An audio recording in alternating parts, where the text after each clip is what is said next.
The descent was turbulent, a harsh welcome to a planet uncharted by modern cosmic maps. Lieutenant Commander Eric Voss gripped the controls of his battered escape pod, eyes fixed on the rapidly approaching ground. The HUD flickered, a casualty of the skirmish that had ejected him from the star cruiser Indomitable and left him spiraling towards an unknown fate.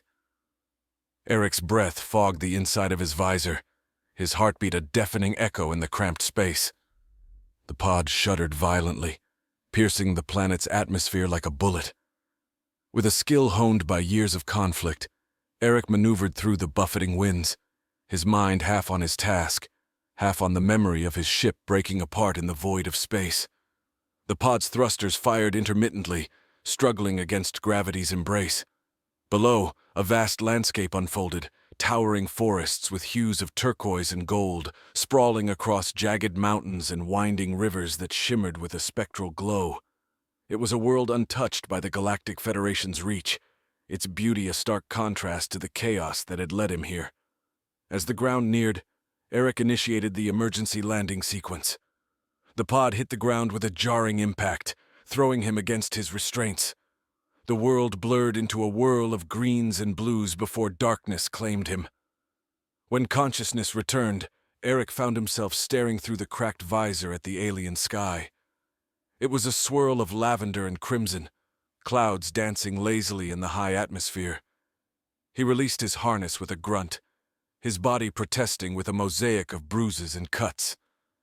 The escape pod's door was jammed, a testament to the rough landing. Gathering his strength, Eric kicked at the door repeatedly until it gave way with a screech, revealing the alien landscape in its full, breathtaking scope. His first steps on the alien soil were tentative. The air was crisp, filled with a symphony of unfamiliar sounds, a distant howling, the rustle of foliage, and the melodic calls of unseen creatures. It was then he noticed them, figures hidden in the shadows of the towering trees, watching. They emerged slowly, cautiously, their features a blend of the primal and the divine. Skin of iridescent scales that caught the light, eyes wide and luminous. They regarded Eric with a mixture of curiosity and reverence. The tallest among them stepped forward, a staff adorned with glowing stones in hand. Eric raised his hands in a universal gesture of peace, his heart pounding in his chest. Language would be a barrier, but intentions transcended words. The being spoke, its voice a harmonic vibration that seemed to echo through the very ground. "You fall from the sky, clothed in the armor of gods. Are you here to save us or to bring us doom?" the creature asked, the translation unit in Eric's suit laboring to convert the musical tones into comprehensible speech. "I am no god," Eric replied, his voice steady despite the surreal situation. "I'm a soldier, exiled from a conflict beyond your stars. I come in peace." A murmur rippled through the gathering crowd. The leader studied him for a moment longer, then gestured expansively to the forest behind. "Then perhaps you are the one foretold by our ancients. Come, let us test the truth of your words." With no other options and nowhere else to go, Eric followed, stepping deeper into the heart of an alien world. Here perhaps he could find a new beginning, or play the role they believed him destined to fulfill. Eric's path through the lush alien undergrowth was punctuated by the whispering leaves and the occasional flash of curious wildlife. The leader, who introduced himself simply as Malin, guided him with a serene assurance that seemed to permeate the very air. The flora around them was unlike anything Eric had seen, plants with bioluminescent petals and trees towering so high their crowns were lost in a mist of clouds. As they walked, Malin explained the plight of his people, the Iari. Once a thriving civilization, they now faced a dire threat from a beast they called Varlin, a creature of nightmare that had emerged from the deepest parts of the forest, bringing death and destruction.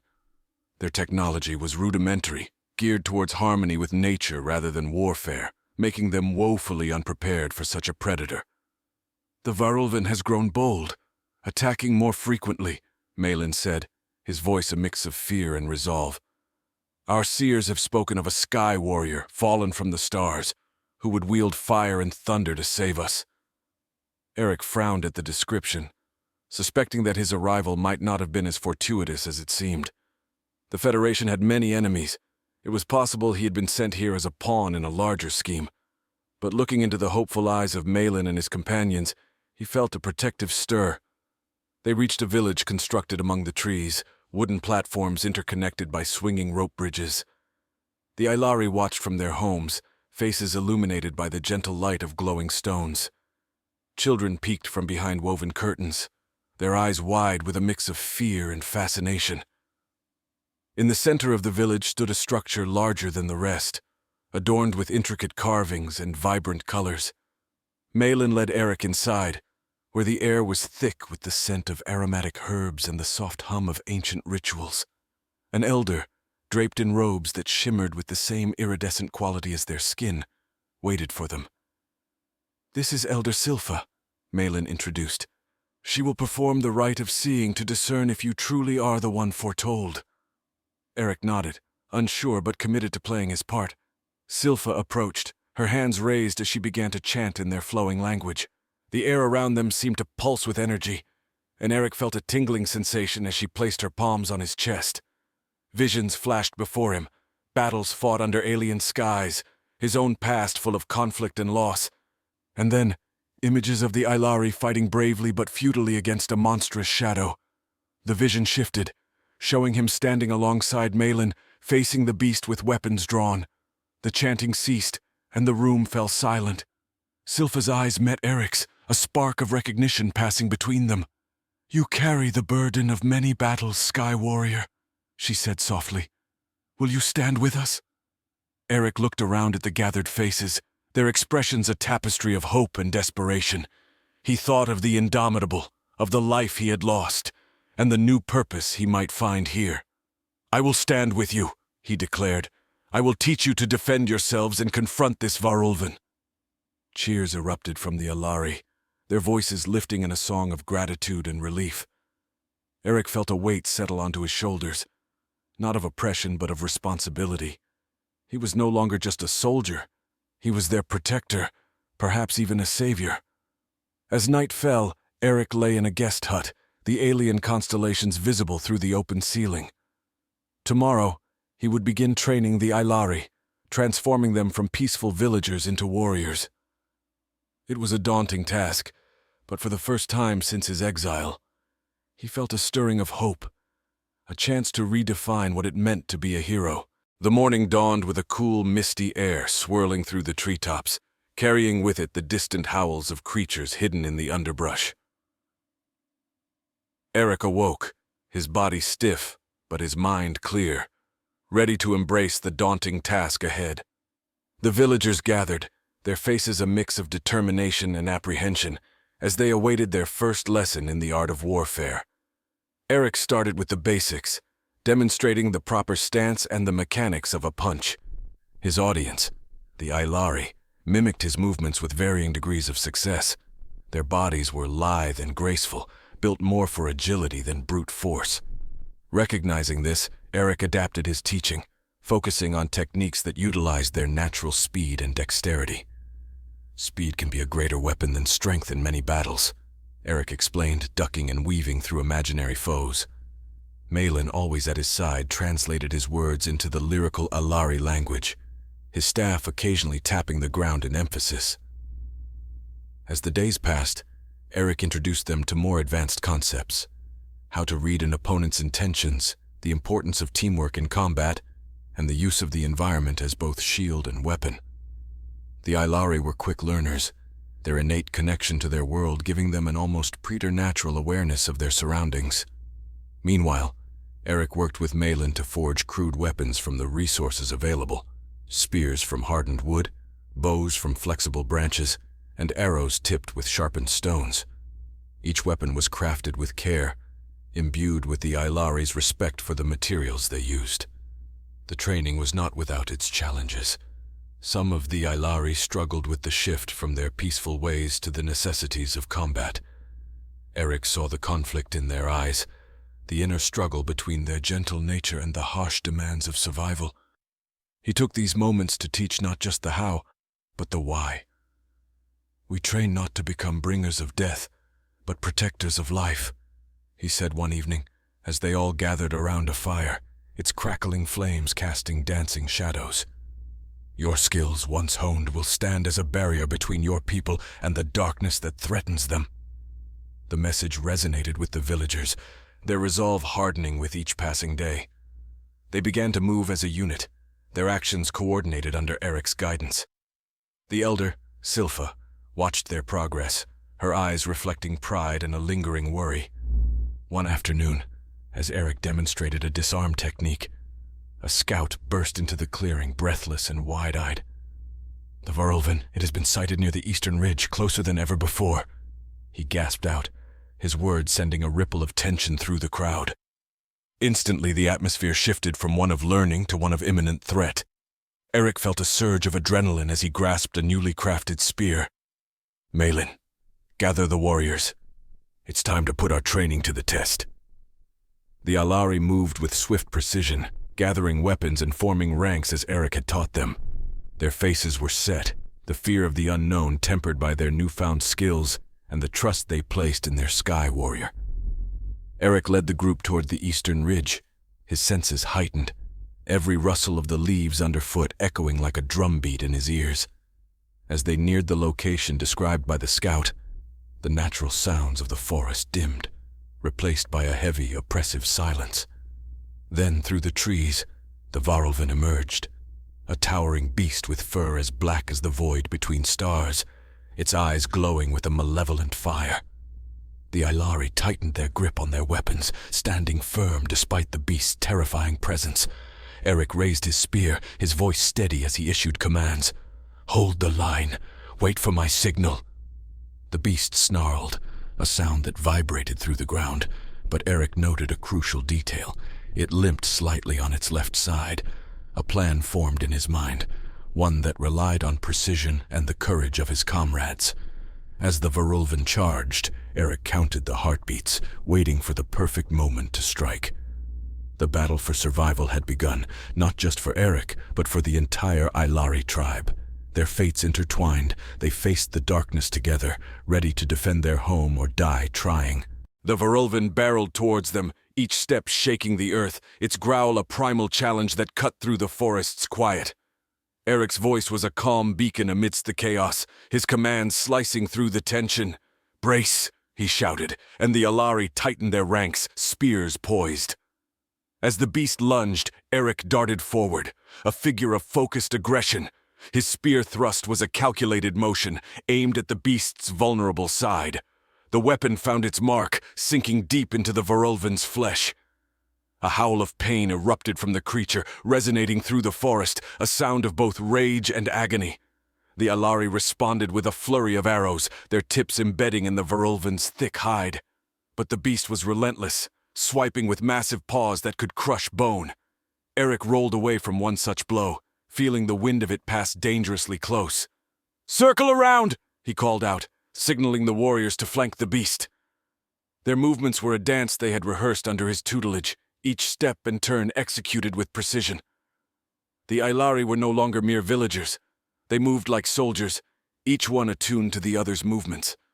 The Varlin, sensing the coordinated assault, became more desperate, its attacks wilder.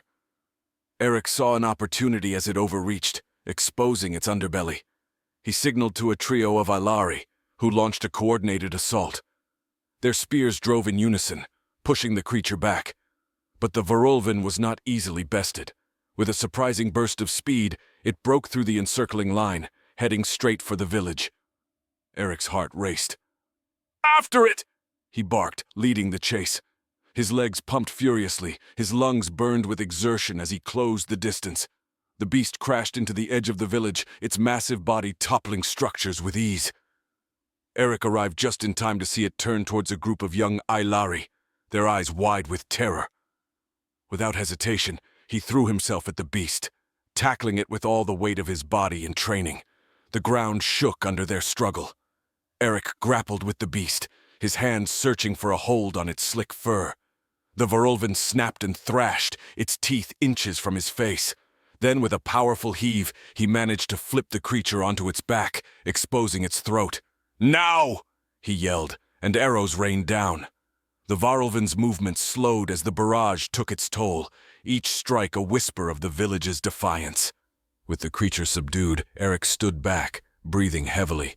The Iari approached slowly, their expressions a mix of awe and horror. The Varlin lay dying, its breaths coming in shuddering gasps. Eric watched it, a pang of sorrow threading through his victory. It was a magnificent creature, a product of this wild planet, not evil but driven by its nature to hunt and survive. Malin placed a hand on Eric's shoulder, his voice soft. "You have saved us, Sky Warrior, but at great cost." Eric nodded, feeling the weight of his actions.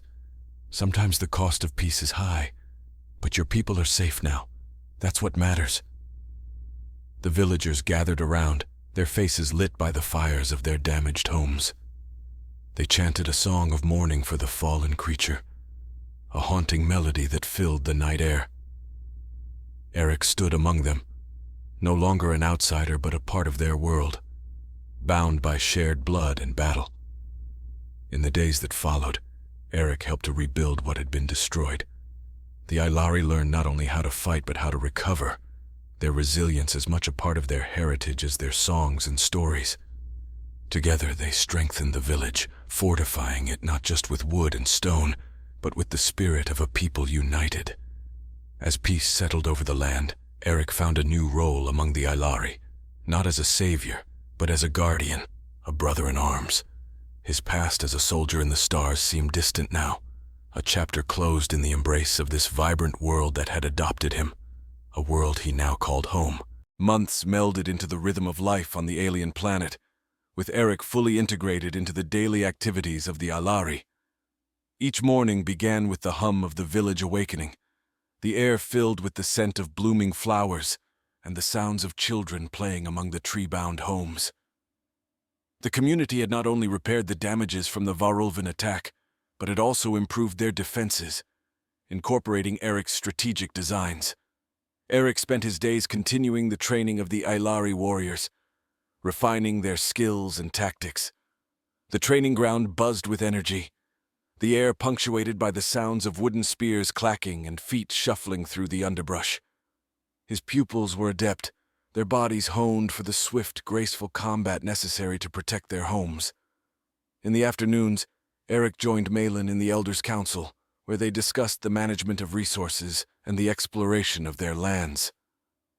With the threat of the Varlin gone, the Iari felt safer venturing further into the forest, discovering new territories and resources.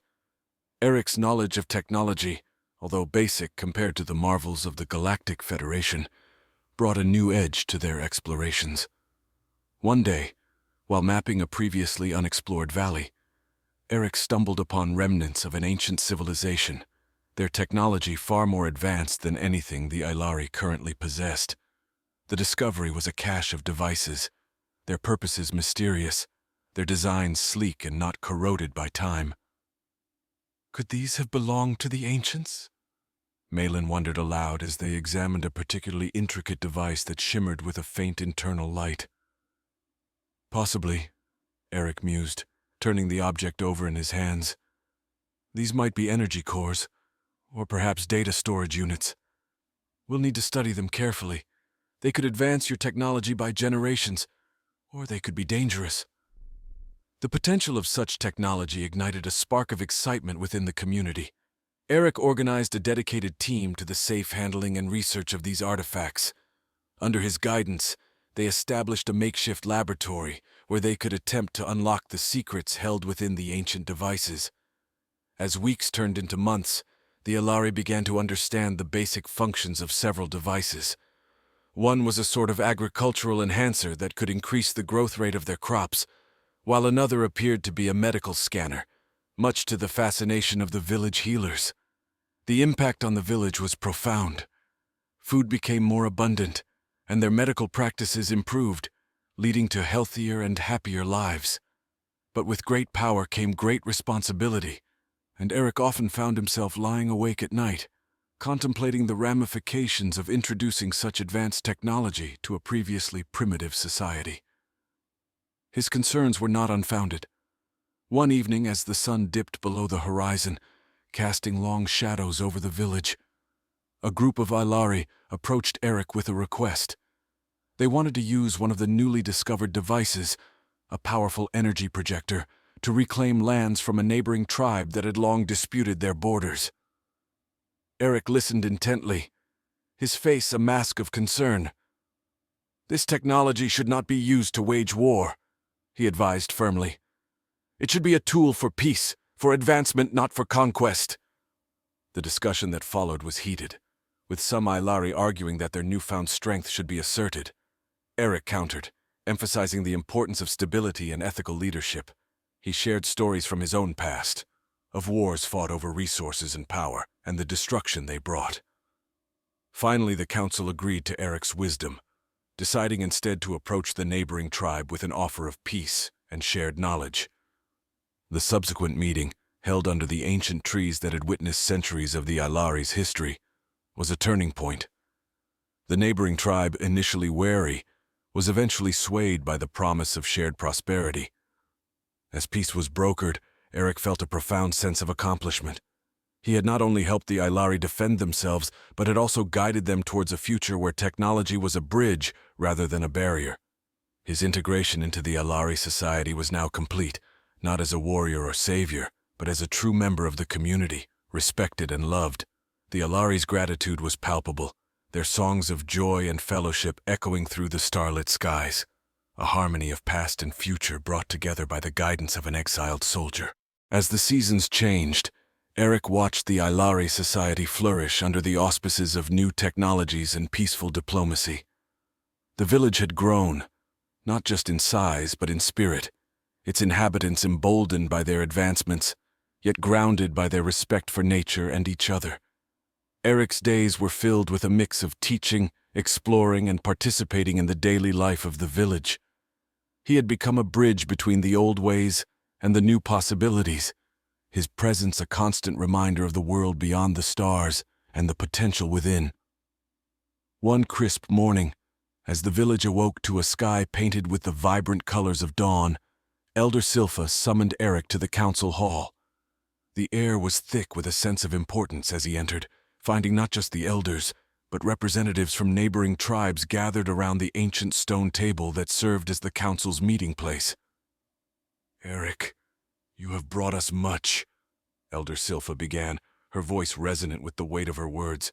"We have learned, grown, and found peace through your teachings. But now, we face a choice, and we need your guidance once more." A holographic display, a remnant of the ancient technology Eric had helped to reactivate, illuminated the center of the room. It showed a network of energy lines and nodes, a map of untapped potential lying beneath their land. "This network," another elder explained, "extends beyond our village, under lands that are not ours. We wish to explore these energies, but fear it may bring conflict with those who claim these territories." Eric studied the map, his strategic mind mapping potential scenarios. "Exploration does not have to lead to conflict," he said thoughtfully. "Perhaps there is a way to share what we find, to use it as a means to unite rather than divide." The discussion that followed was thoughtful and intense, with Eric facilitating the dialogue, helping to shift perspectives from territorial to communal. It was a lengthy process, but by its end, a plan had been formed to approach the other tribes not with demands, but with invitations to a coalition, where all would benefit from the shared resources. In the weeks that followed, Eric traveled with Ilari delegations to the neighboring territories. They met with leaders, shared visions of a united future, and slowly, agreements were forged.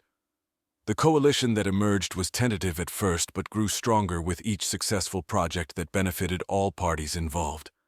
Eric's role as a mediator was crucial, his external perspective often providing a fresh insight into old disputes. His dedication to the Ilari's prosperity earned him not just respect, but a deep, enduring love from the people he now considered his own. As the first anniversary of his arrival approached, the Ilari planned a celebration unlike any other. It was not just to honor the peace they had achieved, but to celebrate Eric's impact on their world.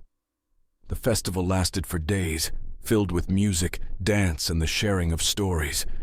Eric was overwhelmed by the outpouring of affection, realizing how deeply intertwined his life had become with theirs. During the festival, Malin approached Eric, a serious look on his usually serene face. "Eric, you have given us so much," he said, clasping Eric's shoulder. "But we also wish to give you something in return." He presented Eric with a device, small and intricate, crafted from the technologies they had unearthed. "This will allow you to send a message to your people, should you ever wish to return or tell them of your new life here." Eric held the device, feeling the weight of the decision it represented. He thought of the stars, of the life he had before, but then his gaze swept over the festival at the faces of his new family. With a smile, Eric handed the device back to Malin. "Tell them I found my place among the stars," he said softly, "right here with my family." The decision was met with cheers and tears alike, the Iari embracing him, their joy boundless. Eric looked up at the sky, at the endless universe above, and knew he was exactly where he was meant to be. His story had become their story, a shared saga of a soldier who fell from the sky and found his home among the stars, on a little planet that had taught him the true meaning of salvation.